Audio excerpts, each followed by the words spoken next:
there's a perception that in the States that there's a lot more competition. People are very competitive. You correct me if I'm wrong. There's probably a stereotype with parents and children in sports where they do tend to push them a little bit more, that culturally, as opposed to the UK. What would you say on that? I do agree with that.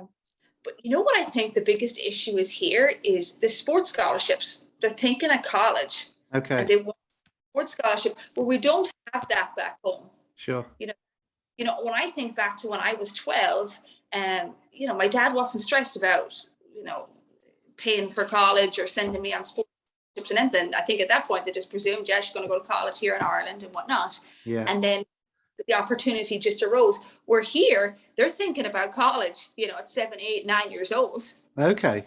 There's that plan in the back of their mind. And I think that does add a lot to the pressure of what we're seeing here versus what we see in Ireland and England and so on. Sure.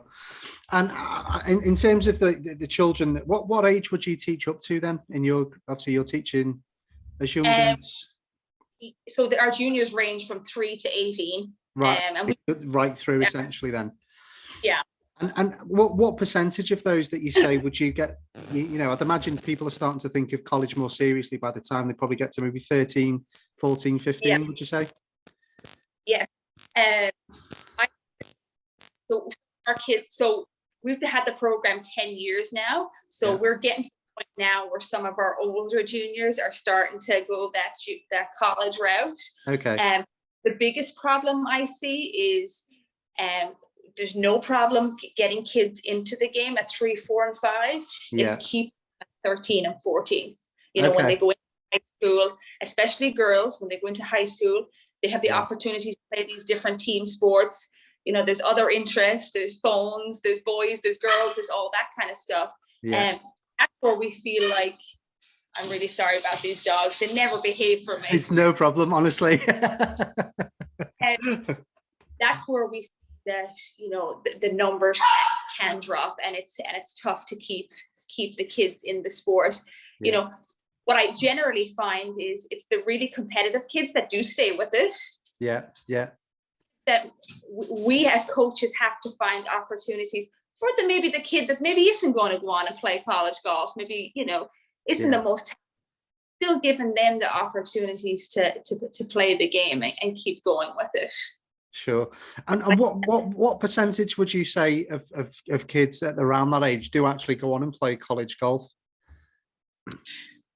I mean, it's still a small percentage that goes on. It is. A lot of kids will go on and play high school golf, but it's still a small percentage that go on and play college golf. And is that because of is it because of their continued interest in the sport? Is it because of the competitive element? What would you put that down to? It could be the competitive element, and some of them just decide, focus on their academics and such. And I think some get a little deterred by the fact of, okay, I'm not going to play Division 1. I'm not going to golf. I was lucky enough to play Division 1, but from what I see of some of our kids who have gone on and played Division 2 and Division 3, that's just as good as an experience. Absolutely, yeah. And I think the college golf is the best 4 years of my life. I'd recommend it to anyone. And I think as long as you can get an education, who cares if you're playing Division 3 golf or Division 2 golf? You still get to travel around America and do all and be part of a team and do all this stuff. And at the end of the day, the journey ends for most people after college. Yeah.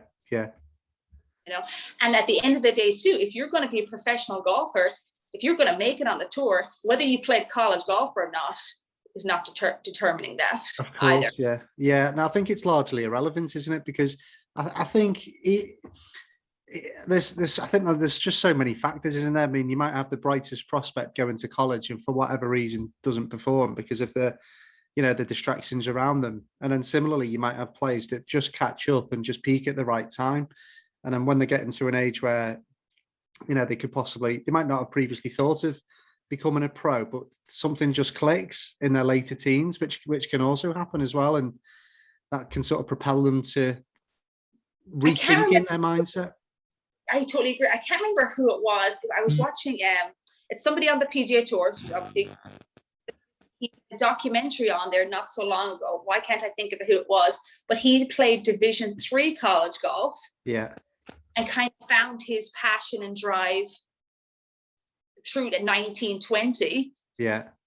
Found his drive then and worked hard for it and did become a PGA Tour player. Yeah. So it just goes to show. I think one thing that it resonates throughout this whole conversation is that, you know, I suppose it's managing expectations more for parents than the players, than the kids that play golf, isn't it? Because I've seen quite a lot of it where I've seen, you know, some outstanding juniors at, you know, from probably 7 right through to maybe 13, 14 when we've been to some events. But it's almost like that their hopes hinge on that success, whereas the reality is there's such a tiny percentage, and there's also so many different factors that they've probably not considered. One being if that's ultimately what their child wants to actually go and do, you know, which can change at any time, I suppose. The one statement I hate, it makes me really sad when I hear it, when I hear a parent say, yeah, they're going to be on the LPGA Tour one day, or you see it on the Instagram profile, future PGA Tour player. Yeah, yeah. Like, what if Bobby there wants to grow up and be a vet or a school teacher?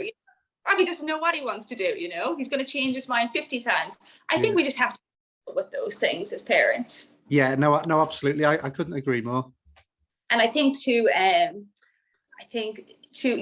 going back to what you said there, I think, you know, every parent wants what's right for their child, and every parent has bigger hopes for their children than they have for themselves. So I understand that it's easy to think ahead and think what if. I think you just have to stay in the present journey.